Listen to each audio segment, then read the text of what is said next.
This is the Celtic Exchange Weekly. This is Tino, and this week I'm joined by James and Miff as we once again cover all things Celtic. Miff, Celtic are now over a third of the way through the league campaign, and as it stands, we're outperforming that invincible team of 2016-17. What do you put that down to?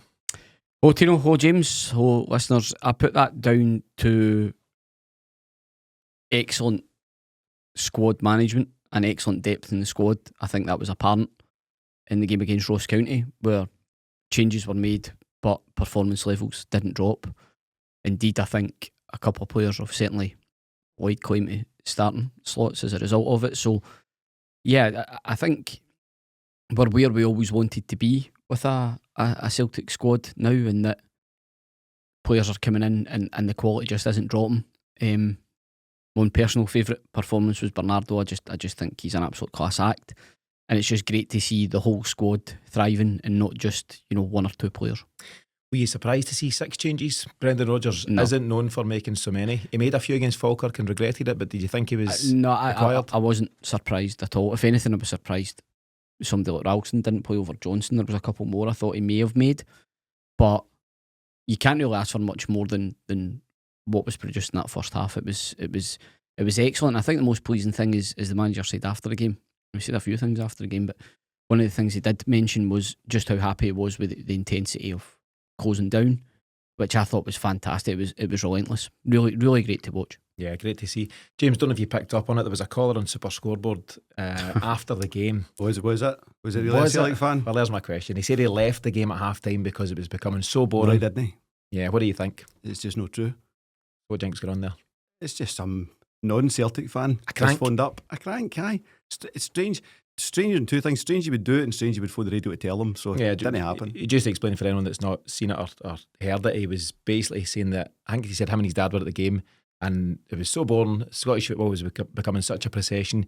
He decided to leave after 5 brilliant Celtic goals and got up the road at half time. There was nothing boring about that first half. Nothing. And you were just looking forward to more of the same in the second half, but for Ross County just really applying themselves so well, and their goalie as well. So turns out the guy was right to leave. Second half was pretty boring. But it wasn't.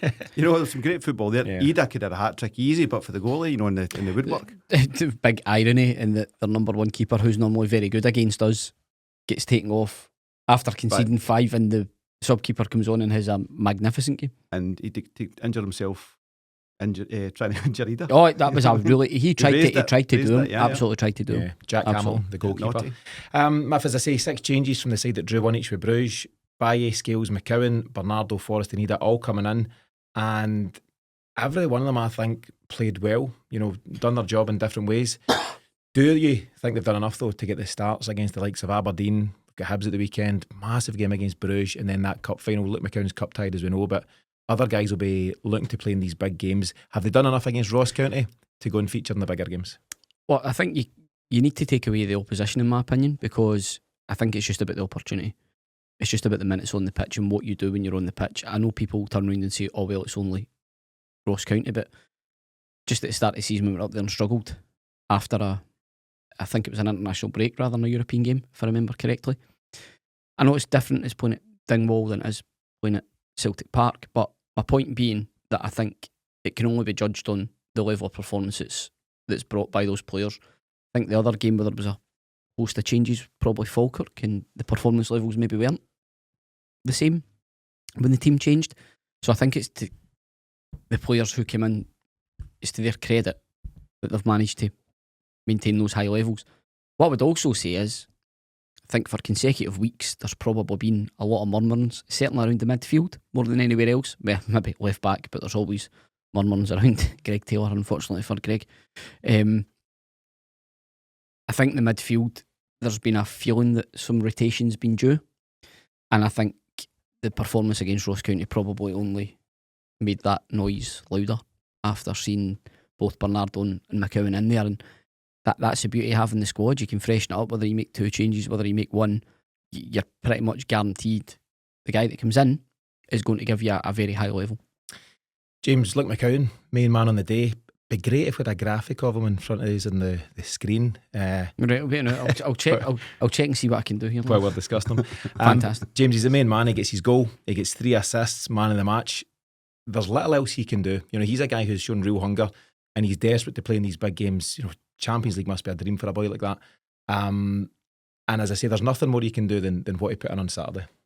Absolutely. I mean, I said before I came on air there, I'm just so pleased for him, but I'm trying not to get carried away with myself as well, because it's then, it's having that performance, then having that performance consistently, and then having that performance consistently against higher level opposition. And those are all things that he deserves his chance on. For me, I think he starts on Wednesday night against Aberdeen.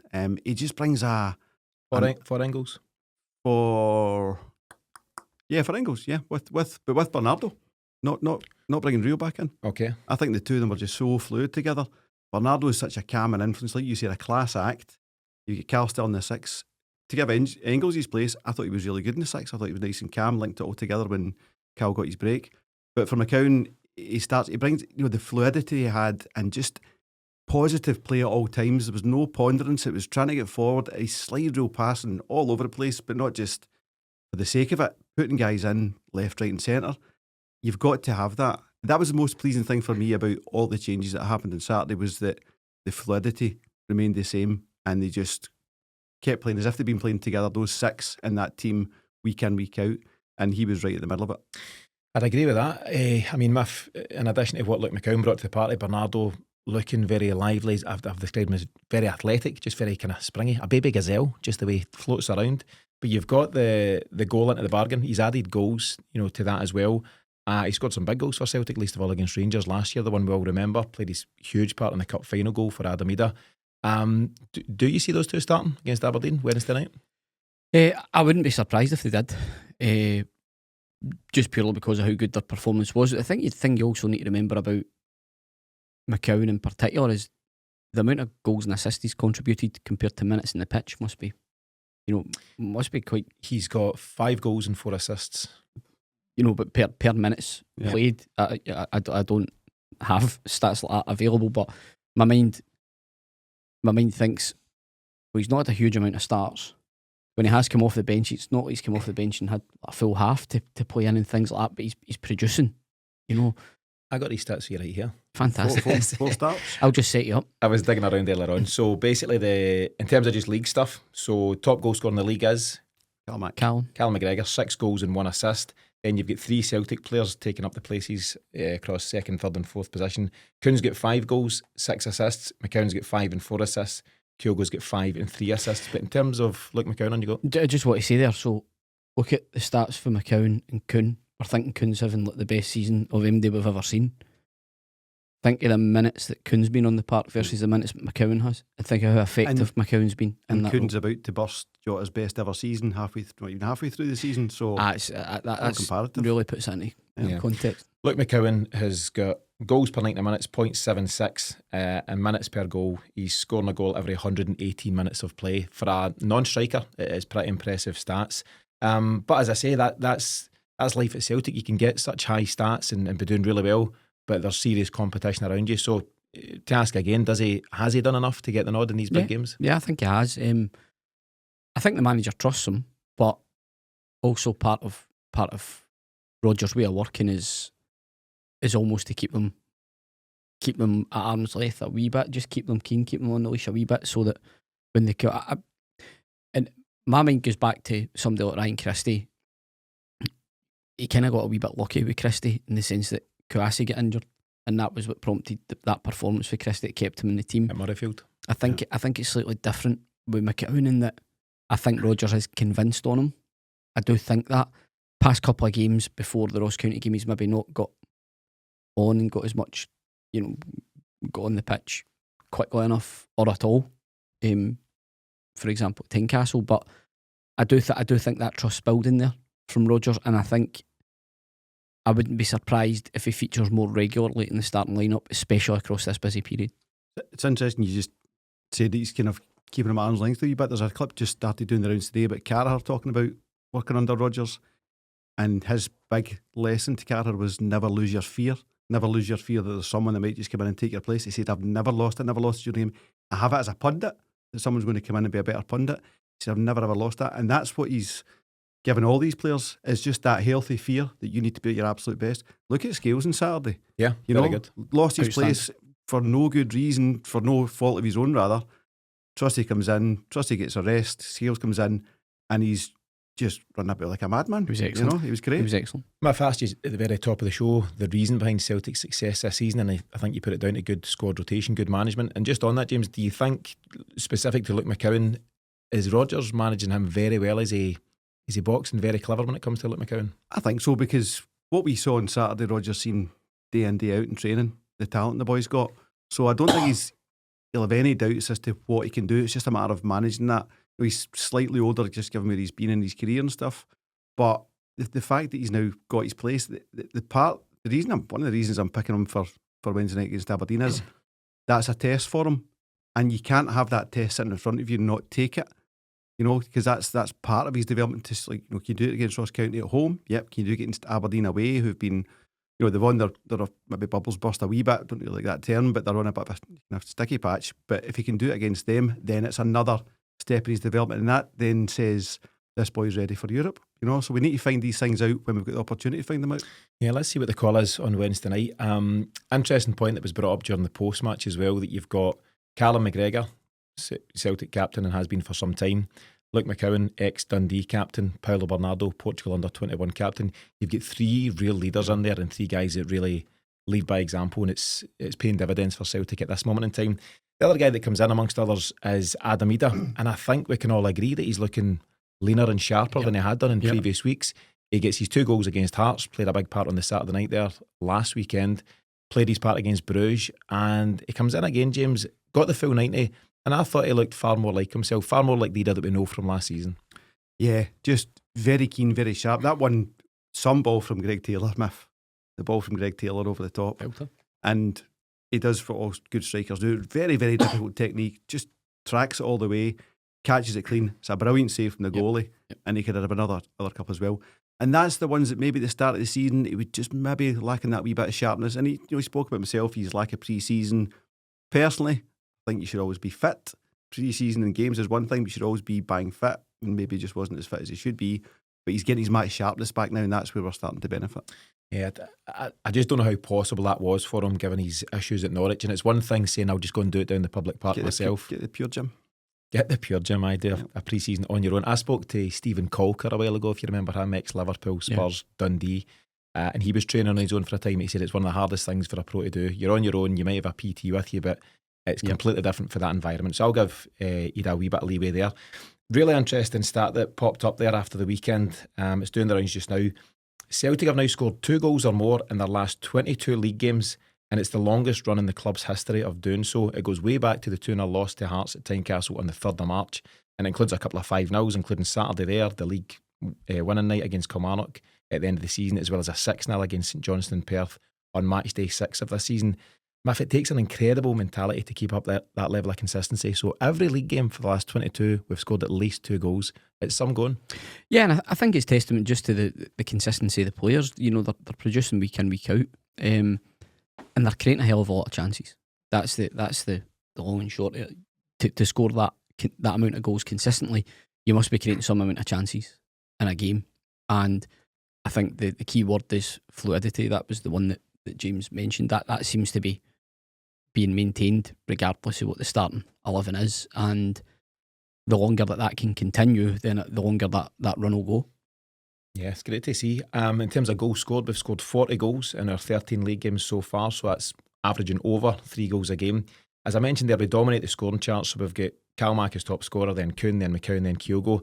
But what's really interesting is we've conceded just 4 goals. 4 goals in 13 games, very impressive. Can you name the 4? Is this all games? Yeah, league games. League games.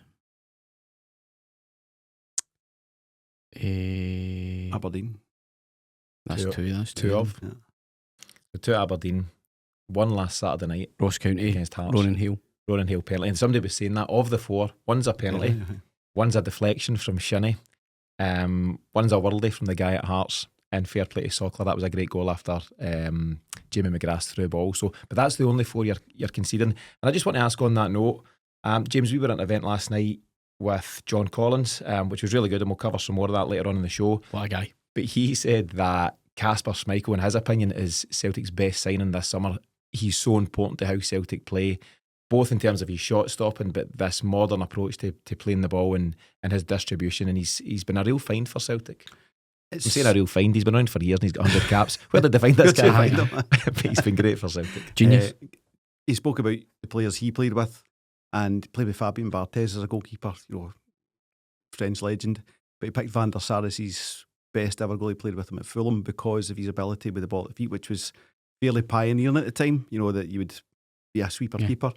And it's the calmness that gives your defence. You saw it on Saturday, they got a couple of wee tight situations, and Taylor and Bailly both rolling it along the touchline to Schmeichel. I trust him. And it's then his decision to say, I want to keep this playing through the press on, or actually it's looking a wee bit tight, I can see what's going on, I'm just going to clear this one.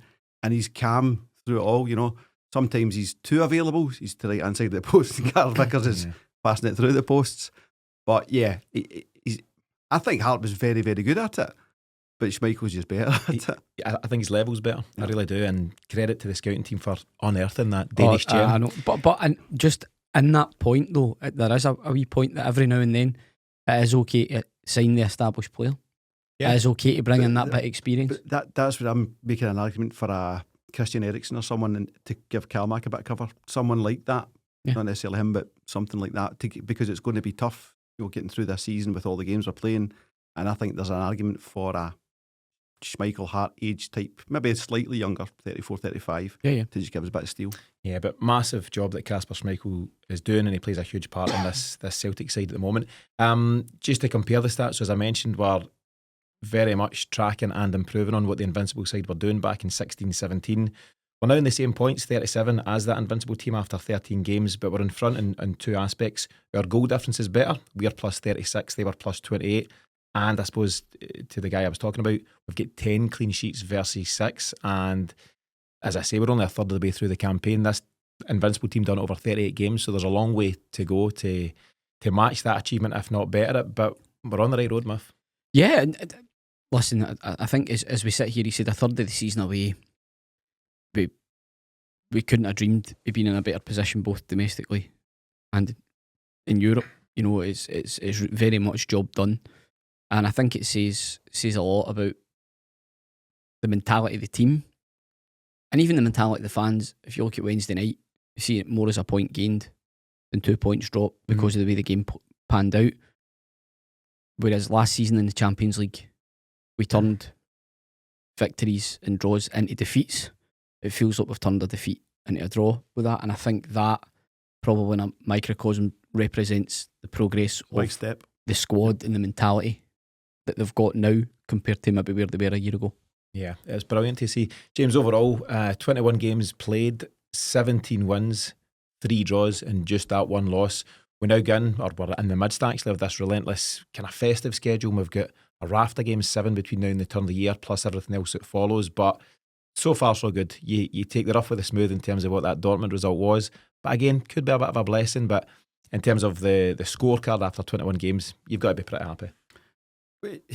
We're happy, but nobody will be more happy than Brendan Rodgers with that. And consistency is the big thing. He'll always. Brendan's happy, Miff's happy. That's what I've always said. That's what Miff's always said. You've got to be delighted. The main thing for me with it all is you're maintaining that form without dropping your form in Europe. In fact, with anything, you're making leaps and bounds in Europe.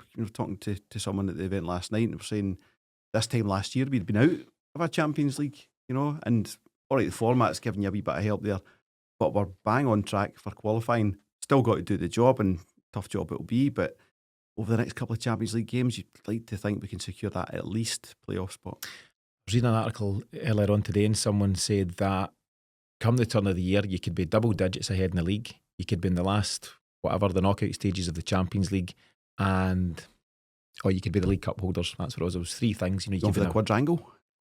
Sure, what's happening? We'll get to that in future shows. Okay, let's take a short break. When we come back, we'll cover some more listeners' questions.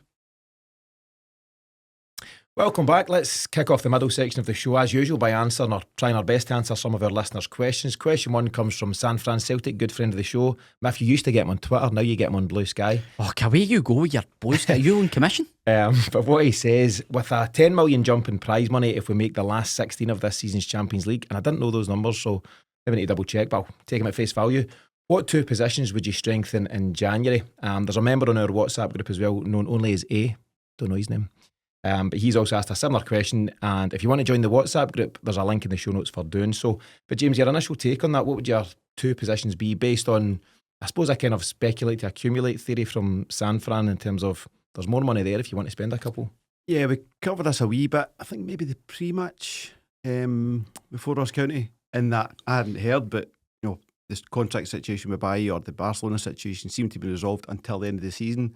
If it wasn't for that, then I think left back was going to be a priority. It's not now. We can see Taylor was good when he came on. Bailly was excellent and has been, when he's had his chances this season. So what would have been a priority for me isn't really. I think right side centre half's a problem area in terms of cover. Obviously CCV is just first class, but going long into tournaments, you need the cover there. We're probably going to go through with the forward situation as is. I think that's fine. There's maybe a wee bit in the left wing for Dyson. Can't touch in midfield. Right back's fine. It's strange how little there is to do in terms of finishing the season, and maybe what revisit that in the summer. But in terms of getting through the Champions League, it's right side centre half, left wing. Right side centre half and left winger. Math, where are you at? I would say right side centre half, striker. Striker. So this is a challenge, and we've seen. I've got to say we're not covered for Cal as well. But you've only got two. Well, you could be covered by Engels. Actually, haven't seen. That's yeah. So Brendan Rodgers has spoken about carrying three strikers and the challenge of doing so. So you imagine he's pitching to somebody in January or now ahead of January for being the third choice striker at Celtic. So where do you get a guy who's currently at level, who's currently scoring goals, who's currently showing what he's worth, and saying to him, come on and be the backup to the backup? It's a hard sell for someone if you're going to pitch that. But the point is, though, you may come there, under that initial lure, if you can call it that, or arrangement, but surely you're backing yourself to become second or first choice. Now, you might not get opportunity in terms of minutes, but it's fanciful to think that both Idah and Kyogo will go through the rest of the season without picking up at least a knock. So for me, it's a glaring deficiency in our squad. We know that Brendan Rodgers spoke about his hope that it would be a youngster. Rocco Vata was pinned as this guy. Stevie Keenan at the Noel, he was asking today online about, should there be Daniel Cummins coming off the bench against Ross County instead of somebody like Young? It would make kind of sense, but that said, Brendan Rodgers has said that he won't give anybody minutes for nothing. You've got to earn it, and if he feels Daniel Kelly isn't banging the door and really ready, then you can't just throw guys in for the sake of it, can you?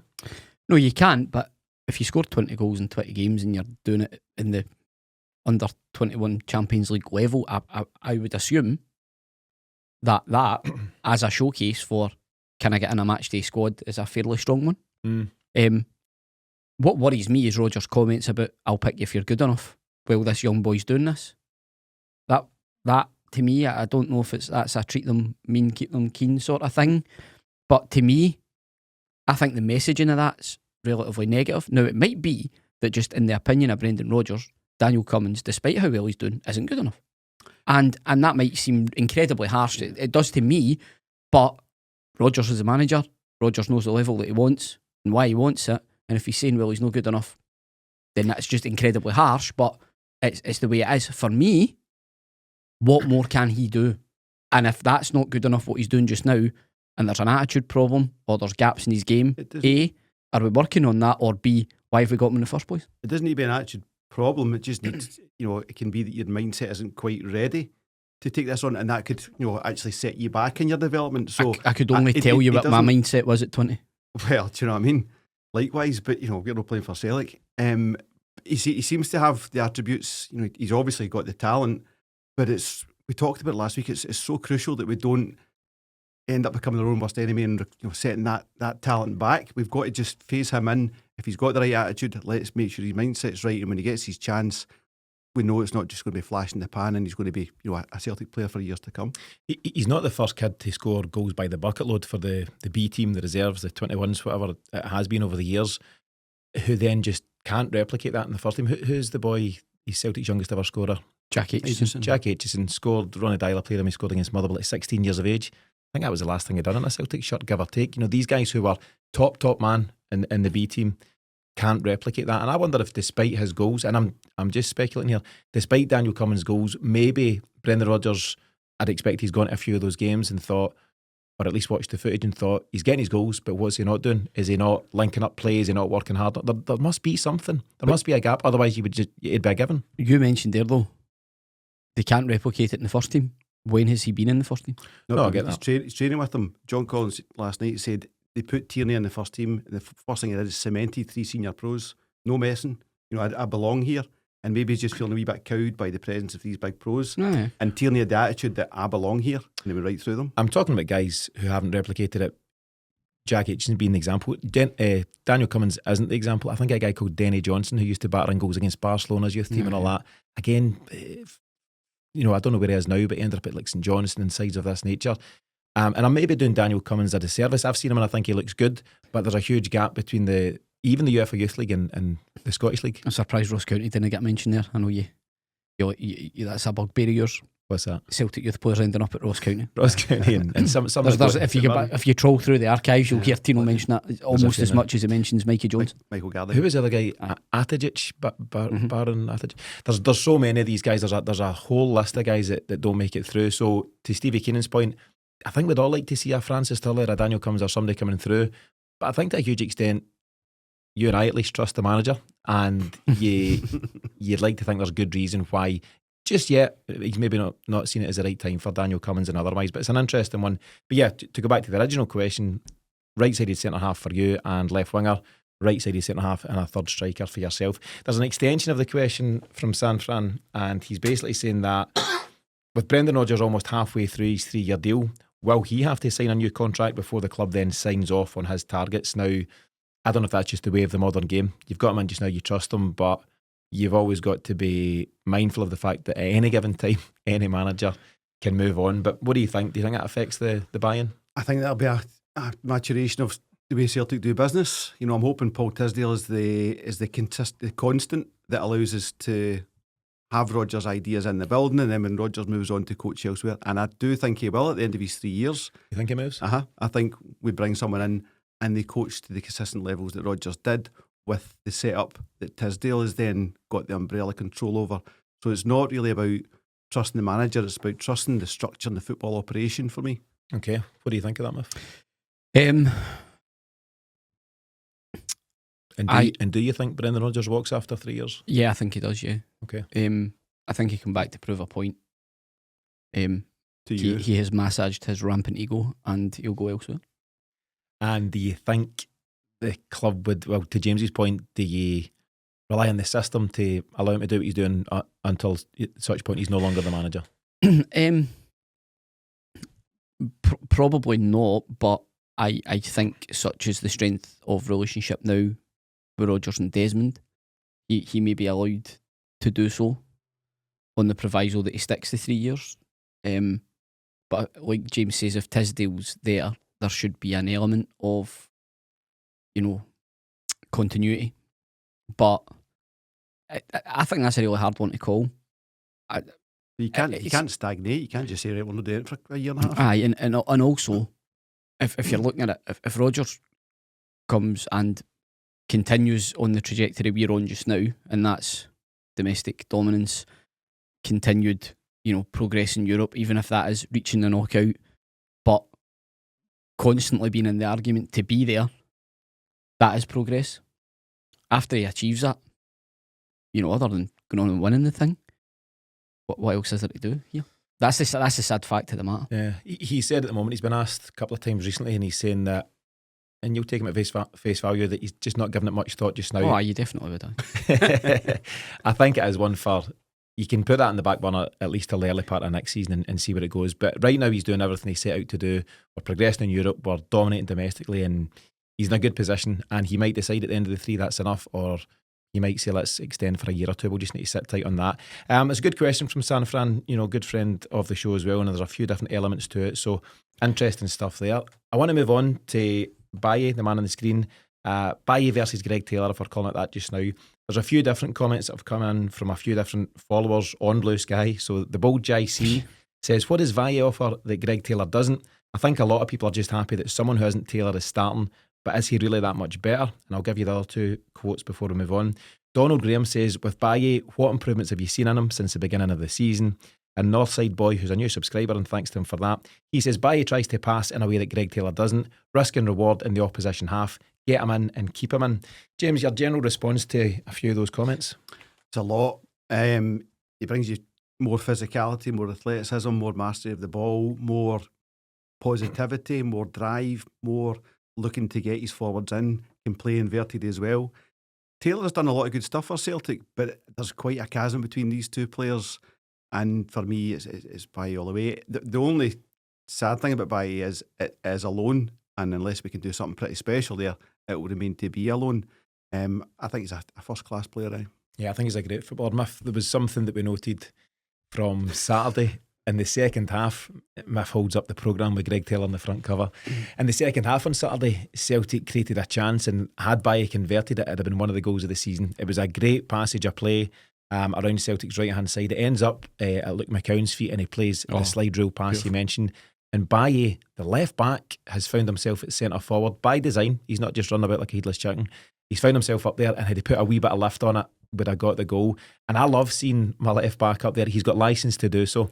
I think you've got Alistair Johnson, who's a bit more traditional, a right back. You know, he bombs up and down. He was also in a forward position at one point on Saturday. Yeah, he can get there at times. And Tony Ralston obviously sits, quite deep, generally speaking. But for Baye to be there, I think it's exciting to watch. And I think Greg Taylor has been great. He's been great domestically. I know you're a genuinely big fan, Miff, but I just think going forward, Baye offers more excitement, and he seems to fit Brendan Rodgers' philosophy a bit better. Let's not forget Greg hit the post. He did. Did he? With his right foot, nonetheless. Yeah. So when you're talking about culture...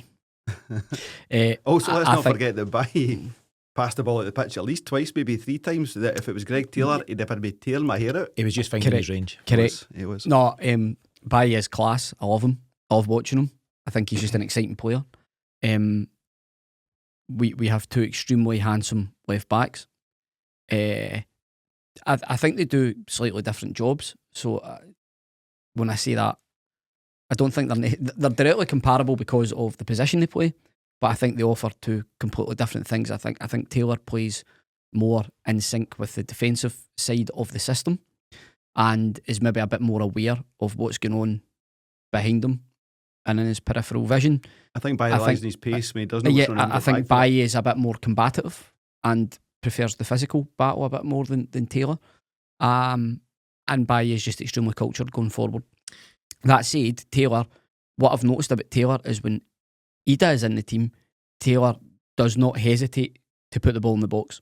When Kyogo's in the team, he tends to play a lot safer. You need more precision for Kyogo. Yeah. Baye, on the other hand, is just pretty swashbuckling, and I love it. I love it. But I don't think because Baye is so good at what he does, you can just immediately dismiss Taylor. I think Taylor is, or tends to be, a bit of the whipping boy when it comes to the fans, quite unfairly, because quite like you said, Baye makes fairly similar mistakes to what Taylor makes. But I think we've got two really good left backs. I just enjoy watching them both. But Baye's very exciting, and I would love it if we could keep him. I think so, and I think the challenge is the fact that feasibly both could be gone by the summer. Yeah. Greg Taylor, the contract. Greg Taylor can talk to clubs in a few weeks' time. 4 weeks' time, give or take. Don't think I'm quite ready for that. Not ready for that. No. And Baye, we just don't know what happens. So it remains to be seen. But I think at the moment the manager's got a job to do in keeping them both happy, because you need them to kind of push each other on, and you need them to cover each other in terms of any injuries or issues there. So it's a challenge, and I think in the bigger picture, we spoke last week about Paul Tisdale, and I'd like to think that him and Brendan Rodgers are working together on some sort of solution. So thanks to the guys there for their various comments on Baye versus Taylor. Thanks to San Fran Celtic for his question. If you want us to answer one of your questions on a future show, you can message us on the likes of Twitter and Blue Sky. You can leave us a voicemail on any page of our website at thecelticexchange.com, or you can email me, Tino, at thecelticexchange.com. Let's take another short break. When we come back, we'll play this week's mystery goal scorer. Let's begin the final section of this week's show, as always, by playing Name the Goal Scorer. You know the rules by now. We'll play a clip from a notable Celtic goal, but the goal scorer's name has been beeped out from the commentary, and all you have to do is name the goal scorer in question. Before we kick on, we'll reveal the answer to last week's goal scorer by listening to the clip in full. So Celtic with it all to do now. Tosh McKinley gives the cross. It's Van Hooydonk, and that's in. Well, this is quite incredible. 3 goals apiece here at Ibrox. Van, don't know what happened there, cut off short, but anyway, as we mentioned last week, James Miff was my trusty assistant. He picked out that goal. Why did you pick that one out, Miff? Because I watched the Celtic goals for that game fairly regularly, if I'm being honest. Andy Tom's goal, the obvious one. The net wasn't there, I think it'd still be gone somewhere. And that header for Van Hooijdonk is just a thing of beauty. And plus also it's in response to falling behind for the first time in the game. We get right up the park. What a ball for Tosh McKinley as well, by the way. Yeah. Fantastic. Happy memories. The game in question, so it's Celtic 3, Rangers 3 at Ibrox on the 19th of November 1995, a league game. As Miff said, the game kind of to and fro. Celtic went 2-1 ahead. Andy Tom got that goal, then John Collins, the aforementioned, scored a penalty. Then we went 3-2 down. McCoy scored and Tosh McKinley scored an own goal. A kind of mix up between him and Gordon Marshall, actually. Shocker. And then you get Van Hooijdonk with, it's an exceptional header. You remember it well, James? He's kind of come up and it's everything you look for in terms of his positioning, the power he gets behind it, and it kisses the post in the way in. It's a brilliant goal to make it 3 each on the day. What's your thoughts on Pierre Van Hooijdonk in general in the couple of years that he gave to Celtic? A class player. And it was a big thing for us, to be signing players like that and to be having talent like that when we'd been coming through the 90s. When you're sitting, you're looking at Cadettis and Van Hooijdonks and stuff. It was a real shift for Celtic, and all part of the McCann plan. Obviously, I think attitudinally he wasn't quite there. I'd heard from people that were working at Celtic at the time he wasn't the best guy to be around stuff, but I don't want to speak ill of the big man because he came in and did a job and he got us a trophy. So you want the quote that does the rounds, and I think he says he was misquoted, but he said that when he got his new contract offer from Fergus McCann, he said, "This might be good enough for a homeless person, but not for an international striker." He's since backtracked on that, but by all accounts, it's what he said. And I think, what he said. Listen, maybe he's a young guy at the time and whatever, but that's not cricket, is it? No, and it's certainly not cricket for being a Celtic player. I mean, I like my strikers to be arrogant, but not that arrogant, or not that kind of arrogant. I think he was an arrogant guy, certainly when he was younger, but that followed him through his career. I think he did have a bit of an attitude problem. Strikes and all this, and Forest and whatever, He had a bit of an attitude problem, but ultimately, he was the first one. He was the first marquee signing. He was the first splash out of cash that we'd spent since McCann had come in, because it had been quite low key up to the point where Burns got his foot in the door and started to build. Davy Hay had come in at that time, I think, as well, and Davy had been doing some scouting. Did Tom come after Van Hooijdonk then? Yeah, I think Tom came after Van Hooijdonk. Tom hung up his Stasi bonnet and came in and yes, came in, yes. Hope nobody's tuning into that. It's all been recorded anyway. Aye. Tom came in the summer. I think Van Hooijdonk was through the season. That was his first game, I think. He scored against Hearts. Played against Hearts, and then Tom came in the summer, I'm pretty sure. But for me, I loved him when he was there, but the ending was pretty sour, especially when that team as a unit was so close. It just needed a couple of tweaks, probably a quality centre half, just to have really pushed on. A quality centre half, quality goalkeeper would have made all the difference. I think everything else was there and in place. McStay had to retire. McStay retired before the 97-8 season. McStay had to retire, and then Collins moved to Monaco. Collins moved, Van Hooijdonk moved on, Di Canio moved on. It really weakened the team. He lost a lot of talent there. But no, James, to Miff's point, Van Hooijdonk, he was exciting to watch. He was the kind of, as you say, the first of that kind of breed of exciting foreign talent to come to Celtic, during that era. And let's not forget, he scored the winner in the Scottish Cup final, and that was a huge day for Celtic, for Tommy Burns, and for all concerned. Yeah, and that's the thing. You can get into the politics and the personalities, but football fans, we're just here to see guys play football, really. What is it Gordon Strachan says? No morals in football. No morals in football. Well, there you go.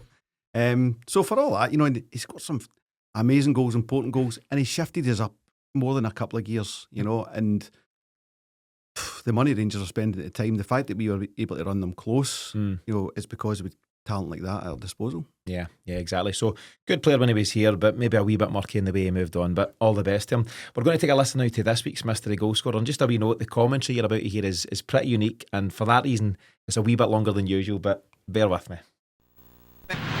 Shot of Hampden Park in Glasgow. Fans from both clubs were ready for this one. And the gentleman in the beard, the middleman here, Danny McGrain, a former teammate of Jimmy Johnson, Celtic, wearing the number 7. Gordon Strachan, Celtic manager, Stilian Petrov showing off the Johnson warm-up jackets. And even Rod Stewart, a huge Celtic fan, wasn't going to miss this one. At least it looked like Rod Stewart. Celtic swarming Ball is cleared but not out of danger. Stilian Petrov with the hammer job, deflected wide of the goal. 5 minutes after that, set piece Celtic, Maloney to deliver, and he drops it into the left side corner. Nice goal. Celtic with the insurance marker in the 77th minute. Now added time. Paul Telford cuts it for he catches the left side on a flat-footed McGregor. Goal in the 90th +2. Celebrates his first goal for Celtic. Gordon Strachan celebrates the win as captain Neil Lennon will hold up. I have no idea what's going on. I don't. Question one. What's a hammer job? Aye. What's a hammer job? I don't know anything. Sounds promising. I know who it is. I'll beat you out, go for it. Yeah, absolutely. Did you not catch the game in question? It was that time. Yeah, so I'll not give away 100% strike rate of this game. Not give away Despite the foreign commentary. to an extent.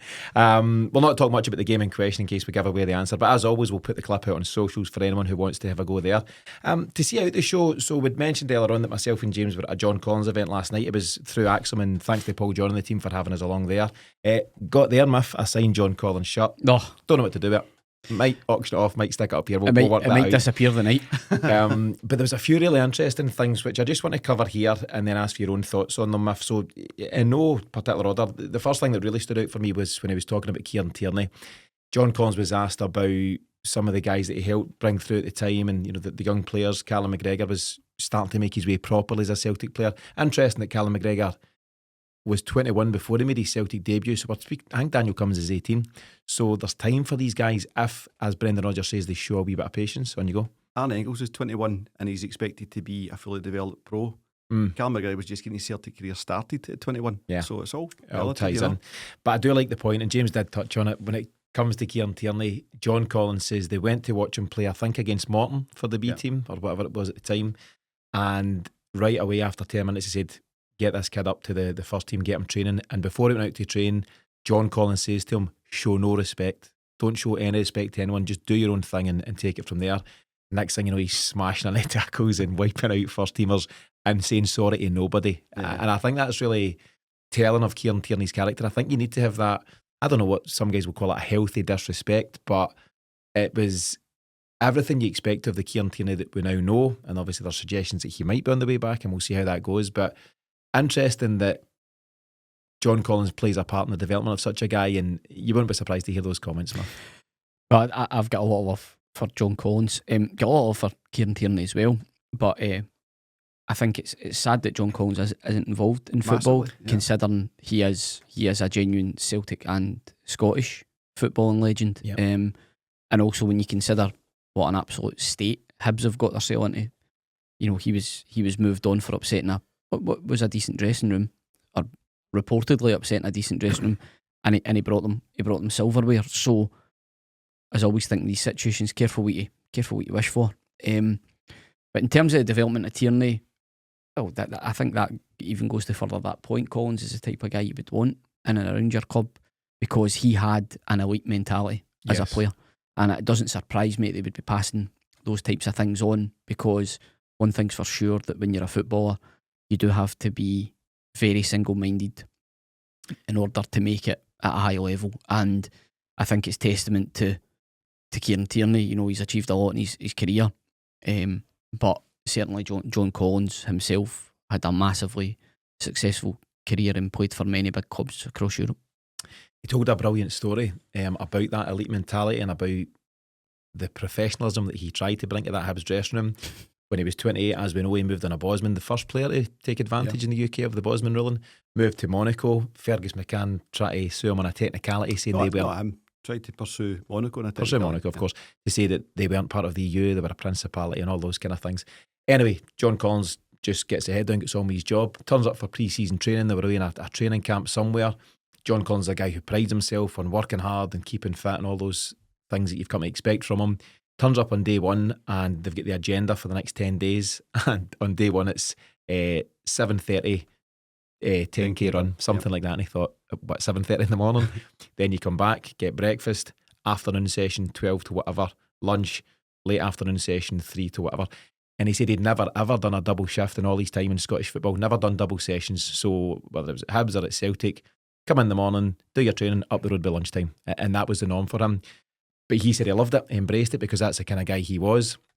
And then he moves to Everton, then he moves to Fulham, and he plays out a very good career. He then gets the job at Hibs, and Hibs is obviously his first senior club.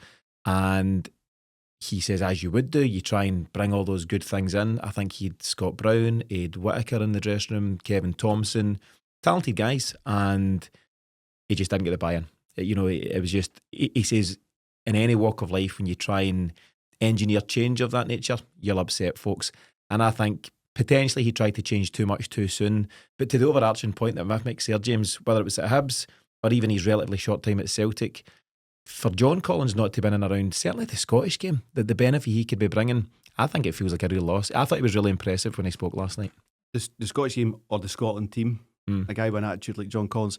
I wonder if time has turned in John Collins' favour. I mean, he was right then, but are the players coming through today more attuned to that way of thinking? Looking after themselves a bit better, and they'd be less pushed back that I want to go to Archaeos or whatever it is. Oh, you're showing your age here, James. No, I'm saying the last few listeners in their 20s have just dropped right off. I'm saying then Jeez. they were doing that. But I don't go to discotheques. They're like Arnold. They're not running that kind of lifestyle. They're looking after themselves and they want to be pros. And we're talking about Daniel Cummings. Is John Collins the man that can link someone's talent to their attitude to become a professional player and make it at Celtic Park? The job that Dan Idah's got is the pathway guy to the first team. Is that a role for John Collins somewhere, if not at Celtic itself? I'd love to see him at Celtic more than anything else, but if not, somewhere in Scotland. Yeah, I think that's an excellent point, because I think part of it is having somebody within the club who knows that pathway, such as Darren Idah, who's done that pathway himself and has been involved in under 18s B team. But mindset, and with all due respect, Darren Idah was an international football player. He had an excellent career, done very well for himself. But when you're talking about John Collins, you're talking about, in my opinion, a world class player. He was a world class player, and having someone of that mentality, if any small amount of advice that Collins gave somebody like Tierney or McGregor has stood them in good stead, surely we should be looking to try and utilise that in some way. Just for them to understand, for young players to understand the dedication, the sacrifice, and the mentality you need, certainly in modern football, to make it. Maybe 30 years ago it was a wee bit easier because maybe the players weren't as fit as they are now. The game was, yes, most definitely physical, but I think now in terms of diet, in terms of the information you've got available to you and the amount of facilities that you've got available to you, there's more reward for keeping yourself fit, more chance of getting opportunity from someone like Brendan Rodgers. If John Collins could be a wee link in that chain, I think that might be a trick we're missing. Do you know, I was going to say, if not Celtic, someone should be tapping into his knowledge. And actually last night, again, he spoke with great knowledge, but he spoke with great passion as well, James. I think he feels he's got a lot to offer the game in general, and I hope he gets in somewhere soon. I asked a question on the night about that penalty against Brazil, and I was trying to set the scene. So it's the opening day of the 1998 World Cup, 10th of June. I remember the date for a separate reason. I'm going to be covering a different show. And Scotland, Scotland are 1-0 down and we get the penalty. And you can imagine the pressure, and the nation holds its breath, all that kind of stuff. So I then asked the question, how do you prepare for a moment like that? How do you retain your composure? His answer was brilliant. He said he dreamt about it the night before. He knew he was a penalty taker. And before every game in his whole career, he always thought about, what am I going to do the next day? I want to try and score. I want to assist. I want to have an impact. And he'd thought about the penalty, and he knew the night before where he was going to put it if we got one. And it's one thing knowing it, it's then applying it. He says in football nowadays, there's 3 types of penalty takers. There's the one that just goes up and smashes it and hopes for the best, and fair enough. There's the more modern approach where you stagger it, you stop, you wait for the goalie to commit himself and try and roll it the other side. Or there's what Collins done, and it's pick your side, place it firmly, don't change your mind. And that's what he done. And Stade de France, wasn't it? The place goes wild. And he said the biggest thing for him was running to the corner where his family was, and he's pointing to the shirt. It was a brilliant moment, but it was a brilliant answer. And as I say, those kind of nights, and Paul John does quite a lot of them just now. A lot of them, they can be quite fun. There's the stories, there's the dressing room, there's the banter side of things, which is fine, and that's enjoyable. I just love the real football side of it, and I think Collins, that's an example of a whole host of stories he brought on the night. Yeah, but a hugely entertaining, hugely passionate guy. very straight talking. There's no really ducking things. He was asked a couple of challenging questions and he was just between the eyes. But I think he's saying something really interesting there, that also ties back to the modern game and where the most successful sports stars, not just football players, sports stars are, is visualisation of things. Steve Archibald, a player from the 80s that was not fancy, not a fashionable player, ends up at Barcelona. He was huge on visualising where he was going to be that day and how he came out the dressing room and all that stuff. And when Collins was talking about that last night, that's exactly what he was doing, just sitting visualising if the opportunity came his way. And can we get that into the youth in the squad as well? I think there's, the more you talk about it, the more you can stack up that it's screaming at us. I believe the young team call it manifesting. Manifestation. No, that's different. That's just dream it, wish it, want it. Okay. For another James episode. just shot that down. Just very, very, very quickly. You talk about pressured penalties. We've just covered the game where Pierre scored John Collins' penalty. Yes. In that game against Gorham up at Cortland Road. Celtic End. No. It was in at Celtic End. He has rolled that penalty. It was so precise. Yeah. Gorham's glove is half an inch away from that. I watched it back today. Oh, what a penalty! Spot on. Doesn't matter if you're close, if it's hit right, He was also asked about Chris Commons, who infamously now, took the huff when he gets subbed off against Molde, I think in a Europa League game, and he kicked the dugout and all that stuff. And at that point, and he is straight talking, he kept his counsel on it. You could tell he wanted to say more on it, and I think he just thought, he basically said that he made a big mistake that night. He apologised, but that's a no, you don't do that. And I think he had more to say on that. And I thought that was, Chris Commons was great for Celtic, but he's not.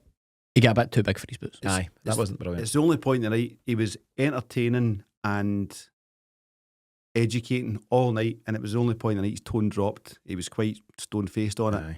And he said Commons made a mistake. I think he said he apologised for it. He said he made a mistake there, and he wouldn't go into further detail. Chris Commons for me is one of the biggest letdowns in terms of how his career ended at Celtic. He was a phenomenal player. He just took a year off at the end. He was brilliant. And a great team. So to go and do that, you can have a rush of blood to the head. These things can happen in football. That's fine. Apologise for it. Get back to your football, fine. But then to leave Celtic, not really going on, I think we played somewhere, but it retired pretty much after that. And then going on to just slag Celtic off in all the media. And why would you do that for the pennies, It's really poor. You would do it for the pennies, seems to be why. He's a wealthy man, But no, it was some great stories from John Collins on the night. I don't think him and Chris Commons will be exchanging Christmas cards anytime soon. From our point of view, it was great to see a fellow we know, Dave Houston, there, and his dad Tommy. Great company on the night. A shout out for Shazza Daza from the Largs CSC. From Largs. Fantastic. Good to see them. They made us a wee bit of space at their table. They said they'd be tuning in, Miff, so hopefully they hear this. And we made them wait right to the end of the show. Couple of things that we're probably not going to get any time on, but obviously Aberdeen on Wednesday, huge game. We're heading up there to Pittodrie, myself, James and Bernardo from the show.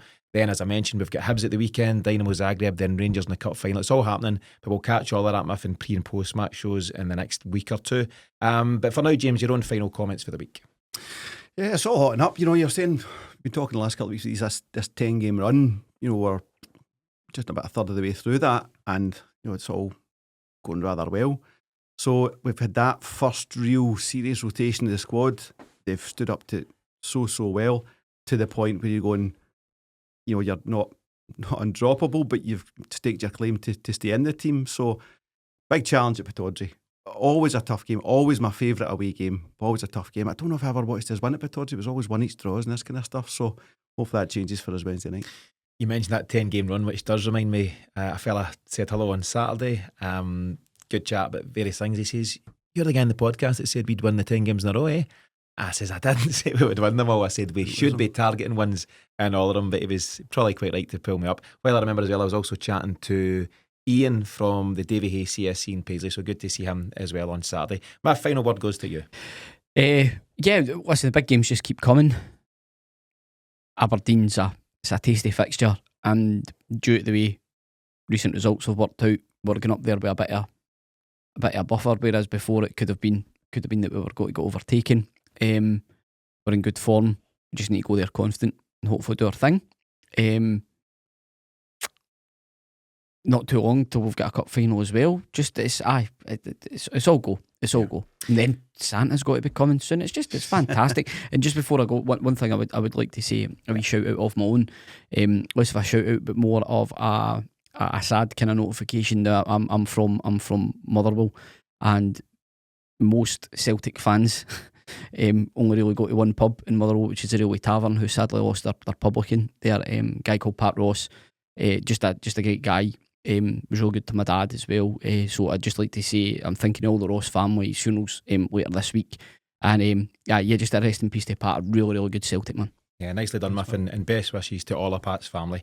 That wraps things up on this latest episode of the Celtic Exchange Weekly. Thanks to James and Muff, and thanks to you for tuning in. As always, we'll have pre- and post-match episodes out this week for those games against Aberdeen at Pittodrie on Wednesday and Hibs at Celtic Park on Saturday. And remember to visit thecelticexchange.supercast.com or click the link in the show notes to show your support for the Celtic Exchange this season. But in the meantime, as always, thanks for tuning in. We'll see you again very soon.